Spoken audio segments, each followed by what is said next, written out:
Hello' বন্ধুসকল, তাৰমানে গোটেই শিক্ষাৰ কিবা পুৰা বন্ধ কৰি দিলে। শিক্ষাৰ তাৰমানে গোটেই নিয়মটো পুৰা চেঞ্জ কৰাই দিছে। হে বন্ধুসকল নমস্কাৰ, ৱেলকাম বেক মাই চেনেল। চাওক বন্ধুসকল, বেকগ্ৰাউণ্ডত চাব আমাৰ ঘৰটো এনেকুৱাই তো। চাওক, ভাৰত চৰকাৰে পুৰা গোটেই শিক্ষা নীতিটো পুৰা চেঞ্জ কৰি দিছে।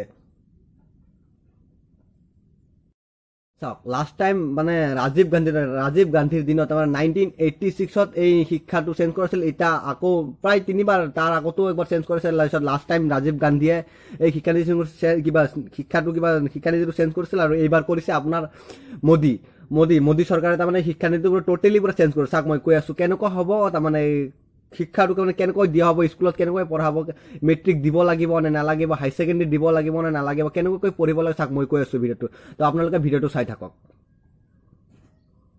চাওক বন্ধুসকল, এতিয়াৰ শিক্ষাটো এনেধৰণৰ হ'ব যে আপোনাৰ তাৰমানে যিটো শিক্ষাটো প্ৰধানমন্ত্ৰী আমাৰ নৰেন্দ্ৰ মোদীয়ে নতুনকৈ কিবা কৰিছে যে আনিছে নতুনকৈ শিক্ষাটো এনেকুৱা যে 5+3+3+4 এনেকুৱা হ'ব। তাৰমানে 5+ মানে আপোনাৰ হ'ব 5+ মানে হ'ব আপোনাৰ, চাওক মই কৈ আছো ভালদৰে চাওক ভিডিঅ'টো। 5+5 মানে আপোনাৰ হ'ব তাৰমানে 1 to 5, তাৰমানে প্ৰাথমিক শিক্ষা 1 to 5ৰ পৰা প্ৰাথমিক শিক্ষা দিয়া হ'ব। তাৰমানে 1 to 5ৰ পৰা প্ৰাথমিক শিক্ষা দিয়া হ'ব, তাৰমানে 5 বছৰ প্ৰাথমিক শিক্ষা দিয়া হ'ব। 5 বছৰ, তাৰমানে 5 বছৰ প্ৰাথমিক শিক্ষা লোৱাৰ পিছত 1 to 5ৰ পৰা প্ৰাথমিক শিক্ষা লোৱাৰ পিছত আহিব 3, তাৰমানে 3টো হ'ব আপোনাৰ 6, 7, 8, তাৰমানে 6, 7, 8টো হ'ব আপোনাৰ বিষয়ভিত্তিক শিক্ষা। তাৰমানে আপুনি প্ৰাথমিক শিক্ষাৰ পিছত 3 বছৰ বিষয়ভিত্তিক শিক্ষা, তাৰমানে 6, 7, 8ৰ লগত 5+3 6, 5+3, তাৰমানে 3টো হ'ব আপোনাৰ বিষয়ভিত্তিক 3 বছৰ 6, 7, 8, তাৰমানে 3 বছৰ শিক্ষা, তাৰমানে 3 বছৰ শিক্ষাটো হ'ব আপোনাৰ বিষয়ভিত্তিক শিক্ষা। প্ৰাথমিক শিক্ষা গ'ল, বিষয়ভিত্তিক শিক্ষা গ'ল, এতিয়া আকৌ 5+3+3 গ'ল, এতিয়া আকৌ আহে 3, আপোনাৰ 3টোত আহে 9 to 11, তাৰমানে 9 to 11 দিব আপোনাৰ হাইস্কুলীয়া শিক্ষা। 9 আমি যিটো তাৰমানে এতিয়া পঢ়ি আছিলোঁ 11 আৰু 12ত পাই আছিলোঁ আমি হাইস্কুলীয়া শিক্ষা, আৰু আপুনি এতিয়া পাব তাৰমানে 9 to 12 আপুনি হাইস্কুলীয়া শিক্ষাটো পাই যাব। তাৰমানে হাইস্কুল আমি যি তাৰমানে 11 আৰু 12 পঢ়িছিলোঁ, এইটো আপুনি এতিয়ালৈকে 9ৰ পৰা 11লৈকে পাই যাব। এই শিক্ষাটো হাইস্কুলীয়া শিক্ষাটো পাব।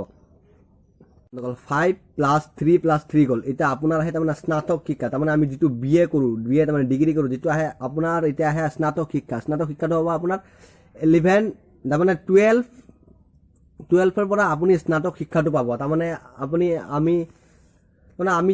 আমি এতিয়া পঢ়ি আছোঁ আপোনাৰ স্নাতক, তাৰমানে 3 বছৰ পঢ়িব লগা আছিলে, এতিয়াৰ পৰা 4 বছৰ পাৰিব আপোনাৰ 12, তাৰমানে 11, 12টো আপোনাৰ এতিয়া স্নাতক, তাৰমানে BA তাৰমানে কৰিছে। এইবাৰ পঢ়িব লাগিব আপোনালোকে 4 বছৰ, তাৰমানে পঢ়িব লাগিব, তাৰমানে এই শিক্ষাটো 4 বছৰ ল'ব লাগিব। আপুনি 12ৰ পৰা লাষ্ট ছেমলৈকে তাৰমানে আমি 4 বছৰ পঢ়িব লাগিব আৰু এই শিক্ষাটো স্নাতক শিক্ষাটো।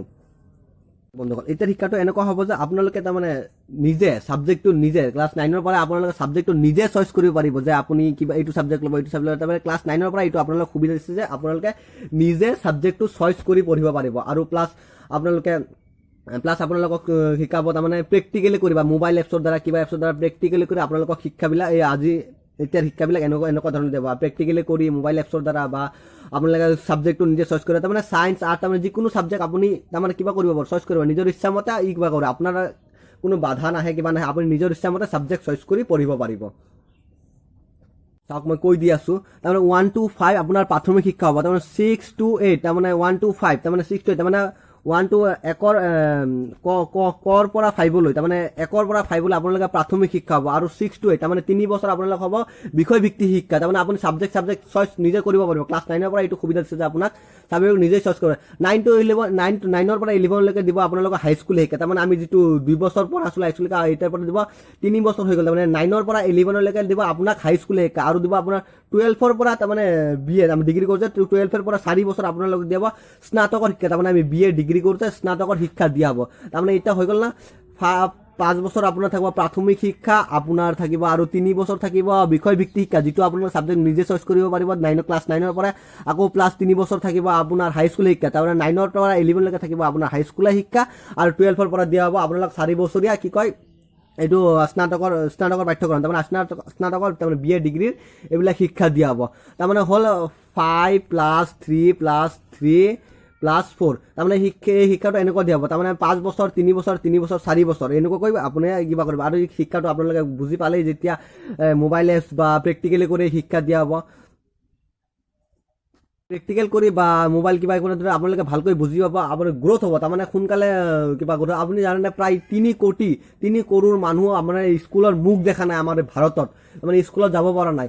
তাৰমানে এতিয়া তাৰমানে চবকে তাৰমানে স্কুলত কিবা কৰা হ'ব, স্কুলত পঠোৱা হ'ব, তাৰমানে এই শিক্ষাটো তাৰমানে প্ৰেক্টিকেলি কৰাব, ধুনীয়া হ'ব। তাৰমানে চৰকাৰে এই শিক্ষাটো তাৰমানে চেষ্টা কৰি ধুনীয়া মানে পদ্ধতিৰে কিবা কৰিছে। তো বন্ধুসকল ভিডিঅ'টো বেছি দীঘলীয়া নকৰোঁ, তো ইয়াতে কিবা কৰিলোঁ।